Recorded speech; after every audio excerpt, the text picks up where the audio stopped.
runs from this over so far. Going with the spin, the wrong, and he's dispatched. 2024 টি-20 বিশ্বকাপে শ্রীলঙ্কাকে হারিয়ে শুভ সূচনা করেছে বাংলাদেশ। আগে ব্যাট করে বাংলাদেশকে মাত্র 125 রানের লক্ষ্য দেয় লঙ্কানরা, কিন্তু এই লক্ষ্য তারায় নেমেও ওপেনিং জুটিতে ধাক্কা খায় টাইগাররা। 0 রানে বিদায় নেন ওপেনার সৌম্য সরকার। এতে একটি লজ্জার রেকর্ড করেছেন বাঁহাতি এই ব্যাটার। আন্তর্জাতিক টি-20তে সবচেয়ে বেশি ডাক মারা রেকর্ড এখন সৌম্যর দখলে। এ নিয়ে 13 বার রানের খাতা খোলার আগেই বিদায় নিয়েছেন তিনি।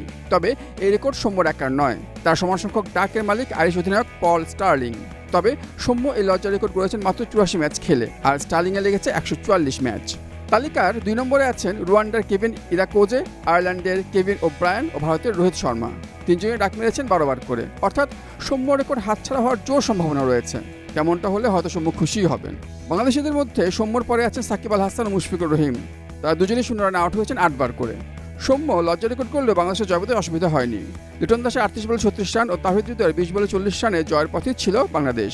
এরপর শেষ দিকে প্রচণ্ড চাপ সামলে 13 বলে অপরাজিত 16 রানের ক্যামিও ইনিংস খেলে দলের জয় নিশ্চিত করেন মাহমুদুল্লাহ রিয়াদ। আর তাতে 2 উইকেটের জয়ে বিশ্বকাপ অভিযান শুরু করেছে বাংলাদেশ। ডেস্ক রিপোর্ট, স্টার সংবাদ।